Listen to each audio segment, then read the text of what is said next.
اعوذ باللہ من الشیطان الرجیم بسم اللہ الرحمن الرحیم۔ پہلی چیز جس کی وجہ سے ہم پہچانے جاتے ہیں، ہماری پہچان ہوتی ہے، لوگ ہمیں جانتے ہیں، وہ ہے ہماری اخلاقی خوبیاں، اور دوسری چیز ہے ہماری اخلاقی برائیاں۔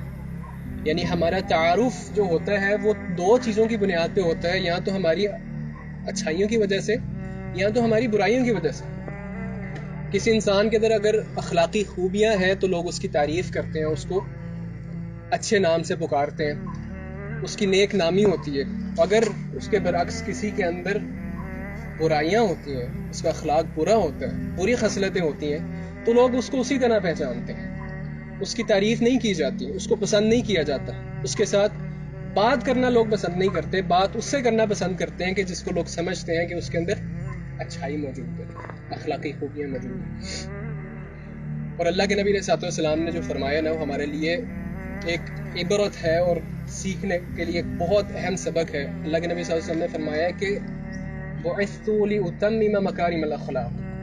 اللہ کے نبی صلی اللہ علیہ وسلم نے فرمایا کہ مجھے اس دنیا میں بھیجا گیا ہے، مجھے اس دنیا میں بھیجا گیا ہے اس مقصد کے لیے، پروفٹ ہوڈ کا مقصد طے ہونے لگے، اللہ کے نبی صلی اللہ علیہ وسلم کا اس دنیا میں آنے کے لیے گول طے ہونے لگے۔ کہا کہ بعثت، میں اس وجہ سے بھیجا گیا ہوں، لأتمم مکارم الاخلاق، مجھے دنیا میں اللہ تعالیٰ نے اس لیے بھیجا ہے کہ میں اچھائی، اخلاقی خوبیوں کو کمال تک پہنچا دوں، مکمل کر دوں۔ یعنی مجھے اس وجہ سے بھیجا گیا ہے کہ میں لوگوں کے اندر سے جو برے اخلاق ہیں ان کو ختم کر دوں، برے رویوں کی جڑ کو اکھاڑ دوں اور اس کی جگہ پہ اچھے اخلاق کو پیدا کر دوں۔ اللہ کے نبی صلی اللہ علیہ وسلم کو بھیجنے کا یہ مقصد ہے۔ کون فرما رہا ہے؟ اللہ کے نبی صلی اللہ علیہ وسلم خود فرما رہے ہیں کہ مجھے اس لیے بھیجا گیا ہے کہ میں لوگوں کے اخلاقوں کو درست کر دوں، لوگوں کے رویوں کو درست کر دوں، لوگوں کے معاملات کو میں درست کر دوں۔ تو اس سے یہ پتا چلا کہ اللہ کے نبی صلی اللہ علیہ وسلم کی جو نبوت ہے، اللہ کے نبی صلی اللہ علیہ وسلم کی نبوت کا ایک مقصد یہ بھی ہے کہ وہ ہمارے اخلاق کو درست کرتے ہیں، ہماری ڈیلنگز کو، ہمارے معاملات کو، ہمارے رویوں کو درست کرتے ہیں، اچھائی کی طرف لے آئیں، اور برے رویے جو ہیں، بد اخلاقی جو ہے، کسی بھی قسم کا جو برا کام ہے اس سے ہمیں پاک کر دیں۔ یعنی یہ تزکیہ اسی چیز کا نام ہے، اور اسی تزکیہ کے لیے اللہ کے نبی صلی اللہ علیہ وسلم کو اللہ تعالیٰ نے بھیجا ہے۔ تو ہم نے اللہ کے نبی صلی اللہ علیہ وسلم سے یہ سیکھنا ہے کہ اچھائی کیا ہے اور برائی کیا ہے، اچھا اخلاق کس چیز کا نام ہے اور برا اخلاق کس چیز کا نام ہے۔ کون سکھائے گا؟ اللہ کے نبی صلی اللہ علیہ وسلم نے ہمیں سکھایا، بلکہ خود اللہ کے نبی علیہ الصلوۃ والسلام پوری کائنات کے اندر تمام لوگوں میں سے سب سے بہترین اخلاق پر فائز تھے۔ آپ کا اخلاق، آپ کا رویہ، آپ کے اندر جو اچھائیاں تھیں، جو خوبیاں تھیں، وہ کمال درجے کی تھیں، اس مقام تک کوئی نہیں پہنچ سکتا۔ اور پھر اہم بات یہ بھی ہے کہ اللہ کے نبی علیہ الصلوۃ والسلام نے صرف وہ اخلاقی خوبیاں اپنی زبان اطہر سے بتائی نہیں ہیں، صرف ہم تک بتا کر نہیں وہ پہنچائی، بلکہ اپنے عمل سے کر کے بھی دکھایا۔ اللہ کے نبی علیہ الصلوۃ والسلام نے ایک ایک اچھی خوبی کو، ایک ایک اچھے اخلاق پر عمل کر کے دکھایا، اپنی زندگی کے ایک ایک شعبے میں اس پر عمل کیا، ہر اچھے اخلاق کو اپنی زندگی کے تمام شعبوں میں نافذ کر کے ہمیں دکھایا۔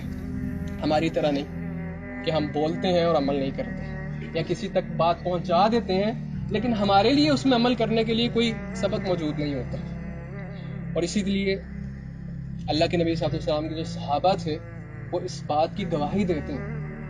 عمر بن عاص رضی اللہ تعالیٰ عنہ فرماتے ہیں کہ لم یکن رسول اللہ صلی اللہ علیہ وآلہ وسلم فاحشا ولا متفحشا، کہ اللہ کے نبی علیہ الصلوۃ والسلام نے کبھی اپنی زبان سے نہ کوئی بری بات کہی، بے حیائی کی بات کبھی اپنی زبان سے نہ نکالی، اور نہ ہی کسی کو برا بلا کہا، اور نہ ہی برائی کا کوئی کام کیا۔ کون کہہ رہے؟ اللہ کے نبی صلی اللہ علیہ وسلم کے صحابہ فرما رہے ہیں، جن کے ساتھ اللہ کے نبی صلی اللہ علیہ وسلم اپنے دن اور اپنے رات گزارا کرتے تھے۔ آپ کے لیل و نہار ان صحابہ کے ساتھ گزارا کرتے تھے، اور یہی صحابہ اپنے حبیب، اپنے سردار کے بارے میں یہ گواہی دے رہے ہیں کہ کبھی زبان سے بری بات نہیں کی، کبھی کسی کو برا بلا نہیں کہا، کبھی کوئی برا کام نہیں کیا، کبھی کوئی فحاشی والا، بد اخلاقی والا کوئی کام نہیں کیا۔ یہ اللہ کے نبی صلی اللہ علیہ وسلم کی خصلت ہے۔ تو اس سے یہ پتا چلا کہ اللہ کے نبی صلی اللہ علیہ وسلم نے صرف زبان سے پہنچانے پر اکتفا نہیں کیا بلکہ عمل کر کے بھی دکھایا. زبان سے بھی پہنچایا, عمل کر کے بھی دکھایا, اور پھر صحابہ نے اس کی گواہی بھی دی. صحابہ نے گواہی بھی دی کہ واقعی رسول اللہ علیہ وسلم کا اخلاق کیسا تھا. تو آج ہم مسلمان اپنے آپ کو مسلمان کہنے والے, اپنے آپ کو اہل السنہ اہل الحدیث کہنے والے, اپنے آپ کو اسلام کے ساتھ منسوب کرنے والے, ہم کیوں یہ اسلام کا شعار بھول بیٹھے ہیں کہ ہمارا دین ہمیں اخلاق بھی سکھاتا ہے. ہمارا دین ہمیں اس بات سے بھی منع کرتا ہے کہ ہم نے بد اخلاقی نہیں کرنی. ہمارا دین ہمیں اس چیز پر موٹیویٹ کرتا ہے کہ ہم نے اپنے اخلاق کو درست کرنا ہے. ہر اچھی خوبی جو یہ دین سکھاتا ہے اس میں ہمارے لیے خیر ہے, اس میں ہمارے لیے خیر ہے. آپ دیکھیں کہ اخلاقیات کا اس قدر اثر ہے اور اس قدر اہمیت ہے کہ معاذ بن جبل رضی اللہ تعالیٰ عنہ فرماتے ہیں کہ کان آخر ما وصانی به رسول اللہ صلی اللہ علیہ وآلہ وسلم حین وضعت رجلی فی الغرب. سب سے پہلے میں آپ سے یہ سوال کروں گا کہ وہ کون سے صحابی ہیں کہ جن کو اللہ کے نبی صلی اللہ علیہ وسلم نے اسلام کی دعوت پہنچانے کے لیے یمن تک روانہ کیا؟ کون سے صحابی؟ معاذ بن جبل رضی اللہ تعالیٰ عنہ کہتے ہیں کہ آخر ما وصانی به رسول اللہ صلی اللہ علیہ وسلم, سب سے آخری وصیت جو میرے حبیب محمد صلی اللہ علیہ وسلم نے مجھے کی جب آپ مجھے یمن تک روانہ کرنے لگے تھے, یمن بھیجنے لگے تھے, حین وضعت رجلی فی الغرب, اس حالت میں وصیت کی کہ میرا پاؤں گھوڑے کی غرض میں تھا, میرا پاؤں گھوڑے کی رکاب میں تھا جس کے چڑھ کے جو ہے بندہ گھوڑے پر سوار ہوتا ہے. اس حالت کے اندر اللہ کے نبی صلی اللہ علیہ وسلم نے مجھے آخری وصیت فرمائی, لیکن وہ وصیت بنیادی وصیت تھی. کہا کانا یقول, کیا فرمایا, یا معاذ احسن خلقک للناس, اے معاذ احسن خلقک للناس, لوگوں کے ساتھ اچھے اخلاق سے پیش آنا. یعنی اللہ کے نبی صلی اللہ علیہ وسلم نے ان کو انڈائریکٹلی کیا فرمایا کہ دیکھو ایک بڑے مشن پر جا رہے ہو, دین کی دعوت دینے کے لیے یمن تک جا رہے ہو, لوگوں کو گمراہیوں کے اندھیروں سے نکال کے ہدایت کے نور کے اندر ڈالنے کے لیے تم روانہ ہو رہے ہو, لوگوں کو اللہ کی ہدایت کی طرف پکارنے کے لیے تم نکل رہے ہو. دیکھنا کہیں یہ کام کرتے ہوئے تمہارا اخلاق لوگوں کے ساتھ برا نہ ہو جائے. بنیاد اپنی اخلاق بناؤ, اپنے اخلاق کو درست کرو. تو اس سے ہمیں یہ بات سیکھنے کو مل رہی ہے کہ سب سے پہلے جو بنیادی چیز ہے جس پر ہم نے عمل کرنا ہے وہ ہے کہ ہم اپنے اخلاق کو درست کریں. ہم اپنے اخلاق کو درست کریں. مصلح بننے سے پہلے ہمیں صالح بننے کی ضرورت ہے. لوگوں کی اصلاح کرنے سے پہلے سب سے پہلے ہمیں اپنی اصلاح کرنے کی ضرورت ہے, ہمیں اپنے اوپر کام کرنے کی ضرورت ہے. تو معاذ بن جبل رضی اللہ تعالیٰ کو یہ فرمایا کہ لوگوں سے معاملہ کرتے ہوئے اپنے اخلاق کو درست رکھنا, دین کی دعوت دینے سے پہلے اپنے اخلاق کو درست کر لینا. کیونکہ جو پھول بھی ہوتا ہے نا, اگر کسی کو دیا جائے اور اس انداز میں دیا جائے کہ اس کے منہ پہ مارا جائے تو لوگ اس کو قبول نہیں کرتے, کوئی اس کو محبت نہیں کہے گا کہ یہ کس قسم کی محبت ہے. اسی طرح دین کی دعوت ہے, اگر اس کو اچھے اخلاق پر مبنی کر کے اچھے اخلاق پر استوار کر کے لوگوں کے سامنے پیش نہ کیا جائے, دین کی بات کو اچھے انداز میں لوگوں تک نہ پہنچایا جائے تو وہ دعوت نہیں ہے, اس دعوت میں کوئی اثر نہیں ہے, بلکہ اس سے لوگ متنفر ہوتے ہیں, اس سے لوگ بھاگ جاتے ہیں. تو آج میرے سامنے مستقبل کے داعی بیٹھے ہوئے ہیں, وہ افراد بیٹھے ہوئے ہیں کہ جنہوں نے اس کلمے کی روح کو, اس دین کو لوگوں تک پہنچانا ہے. میرے سامنے وہ افراد بیٹھے ہوئے ہیں کہ جنہوں نے بڑے ہو کر آگے چل کے اس دین کے نور کو لوگوں تک پہنچانا ہے, دنیا کے کونوں کونوں تک لے کر جانا ہے. تو سب سے اہم چیز یہ ہے کہ ہم اس دین کی دعوت کی بنیاد اچھے اخلاق کو بنائیں. ایک قبیلہ تھا جس کا نام تھا عبد القیس. اس قبیلے کا ایک ڈیلیگیشن, ایک وفد جمع ہوا اور ان کو اشتیاق تھا, ملنا چاہتے تھے اللہ کے نبی علیہ الصلوۃ والسلام سے. تو سارے جمع ہو گئے, جمع ہو کے ان کا ایک سردار تھا جو ان کو لیڈ کر رہا تھا, اور سارے مل کے وہ اللہ کے نبی علیہ الصلوۃ والسلام سے ملاقات کرنے کے لیے مدینہ تشریف لے گئے. اب یہ وفد ایک لمبا سفر کر کے جب مدینہ پہنچا تو اس وفد کے جتنے لوگ تھے, اس ڈیلیگیشن کے اندر جتنے لوگ تھے, انہوں نے اپنا سامان وہیں پر پھینکا, اپنی سواریوں کو وہیں پر چھوڑ دیا, اور اللہ کے نبی علیہ السلام سے اسی حالت کے اندر گرد و غبار سے اٹے ہوئے اسی حالت کے اندر اللہ کے نبی علیہ السلام سے ملنے کے لیے چلے گئے. ان کی محبت تھی. لیکن اس وقت کا جو سردار تھا, اس کا جو لیڈر تھا, جس کا نام تھا اشج, اس نے کیا کیا؟ اس نے جلد بازی سے کام نہیں لیا. اخلاقی خوبیوں کی بات ہو رہی ہے, اس نے جلد بازی سے کام نہیں لیا, بلکہ اطمینان سے اپنی سواری سے اترا, اپنے اونٹ کی نکیل کو زمین کے ساتھ باندھا, اور جو کچھ بکھرا سامان تھا پورے وفد کا وہ جمع کیا, اس کو ترتیب کے ساتھ اکٹھا کر کے رکھا, اور اس وقت کے اندر جتنی بھی سواریاں تھیں ان سواریوں کو دانا پانی ڈالا, اور پھر چونکہ گندا ہو چکا تھا تو اس نے نہا دھو کر اپنے لباس کو تبدیل کیا, اچھے انداز کے اندر چلتا ہوا, وقار کے ساتھ چلتا ہوا اللہ کے نبی علیہ السلام کی مجلس میں پہنچ گیا جہاں وفد کے سارے لوگ پہلے سے موجود تھے.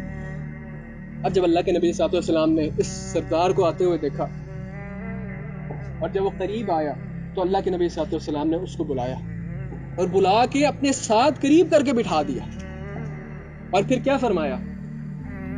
کہا کہ ان فیک لخصلتین, اخلاقی خوبیوں کی بات ہونے لگی, ان فیک لخصلتین, کہ تمہارے اندر دو خوبیاں اس طرح کی ہیں, یحبہم اللہ, تمہارے اندر دو خوبیاں اس طرح کی ہیں کہ جنہیں اللہ بہت پسند کرتا ہے, جن سے اللہ محبت کرتا ہے. اور کون سی خوبیاں تھی؟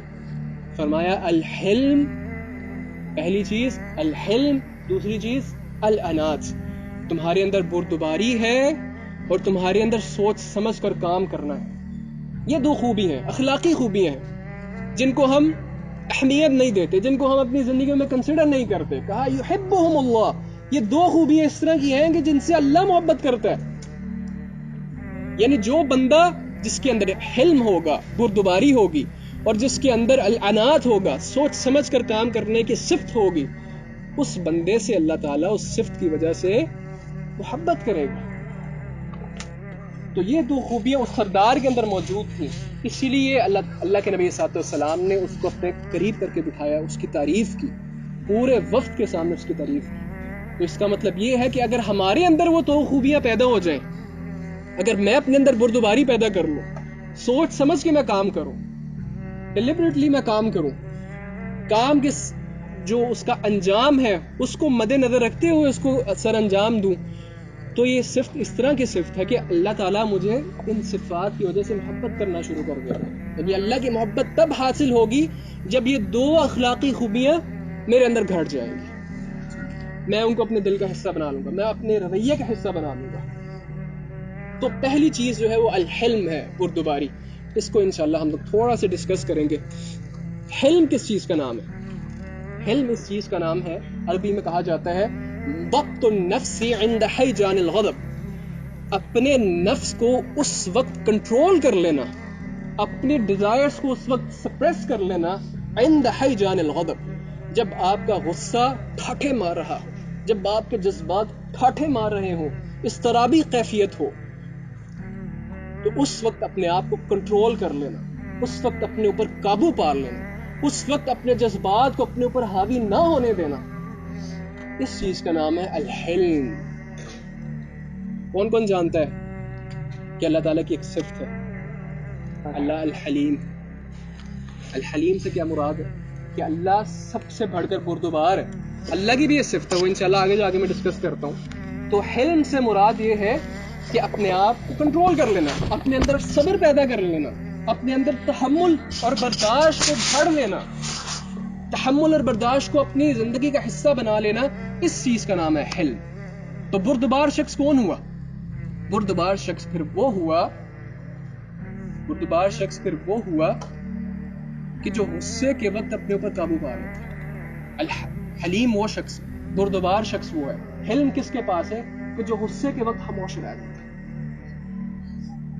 بردبار شخص وہ شخص ہے کہ جو کسی واقعے کو اپنی آنکھوں سے رونما ہوتا ہوا دیکھتا ہے یا کوئی بات سنتا ہے اور اپنے آپ کو فوری رد عمل سے محفوظ کر لیتا ہے. فوری رد عمل نہیں دیتا, بلکہ ٹھہر کر ٹھنڈے دماغ سے سوچ کر کوئی کام کرتا ہے. تو ٹھنڈے دماغ سے سوچ کے جو کام کرنا ہے, اسی چیز کا نام تو بردباری ہے, اسی چیز کا نام تو الحلم ہے, اور یہ اللہ کو بہت پسند ہے.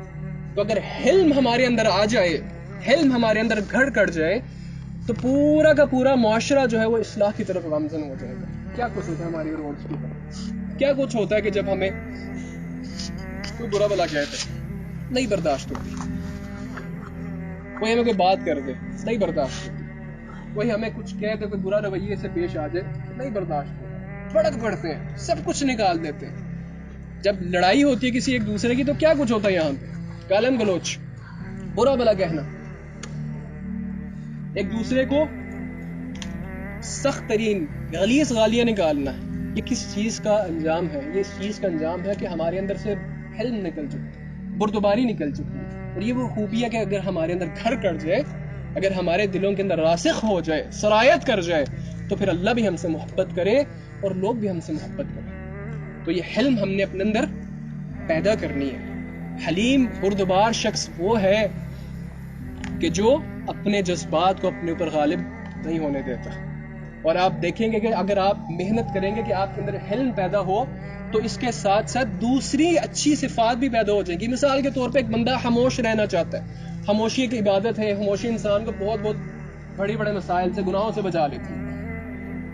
ایک بندہ حلیم ہے ہی نہیں, بردبار ہے ہی نہیں, وہ کبھی خاموش نہیں رہ سکتا. لیکن اگر بندہ بردباری اپنے دل کے اندر لے, اس پر محنت کرے کہ میں نے حلیم رہنا ہے, اپنے جذبات کو اپنے جذبات پر قابو رکھنا ہے, ان کو حاوی نہیں ہونے دینا, تو پھر وہ خاموش بھی رہ لے گا. پھر اس کے لیے خاموش رہنا, کسی کو جواب نہ دینا, اس کے لیے بہت آسان ہو جائے گا. اور خاموشی کے بارے میں سن لیجئے کہ اللہ کے نبی صلی اللہ علیہ وسلم نے کیا فرمایا تھا. علیک بحسن الخلق وطول الصمت فوالذی نفسی بیدہ ما عمل الخلائق بمثلہما. کہا کہ اس ذات کی قسم کہ جس کے قبضہ قدرت میں میری جان ہے, علیک بحسن الخلق, تم پر لازم ہے کہ تم پکڑ کے رکھو طویل خاموشی کو, زیادہ دیر تک خاموش رہا کرو, زیادہ دیر تک اپنے آپ کو چپ کر کے رکھا کرو اور اپنے اخلاق کو بہتر بنا لو. فوالذی نفسی بیدہ, اس ذات کی قسم کہ جس کے قبضہ قدرت میں میری جان ہے, ما عمل الخلائق بمثلہما, ان دو اعمال جیسا عمل پوری مخلوقات میں سے کسی نے بھی نہیں کیا. پہلا عمل طویل خاموش رہنا, اور دوسرا عمل اچھا اخلاق اختیار کرنا.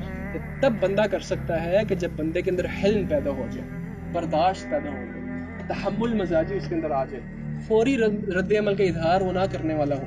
تو بھائیو اپنے آپ کو دیکھو, میں اور آپ غور کریں کہ اگر ہمارے اندر برداشت آ جائے, تحمل آ جائے, اور ہمیں کیا چاہیے, زندگی سکون حاصل نہیں کر لے گی, زندگی میں آرام نہیں آ جائے گی. زندگی میں بے شک جتنی مرضی پریشانی ہے, اگر برداشت ہے, تحمل ہے, صبر ہے, تو ساری چیزیں پھر ہمارے لیے اللہ تعالیٰ آسان کر دے گا. وَمَن يَتَّقِ اللَّهَ يَجْعَل لَّهُ مَخْرَجًا, جو بندہ اللہ کا تقوی اختیار کرتا ہے, اللہ تعالیٰ اس کے لیے پھر نکلنے کی راہیں بھی نکال دیتا ہے, نکلنے کی راہیں پیدا کر دیتا ہے, اس کے لیے اس کی مشکل میں سے آسانیوں کا رستہ نکال دیتا ہے. لیکن شرط یہ ہے کہ تم نے اللہ کا تقوی اختیار کرنا ہے, شرط یہ ہے کہ تم نے اپنے اندر حلم پیدا کرنا ہے, اپنے اخلاق کو بہتر کرنا ہے, اور بد اخلاقی سے اپنے آپ کو بچانا ہے.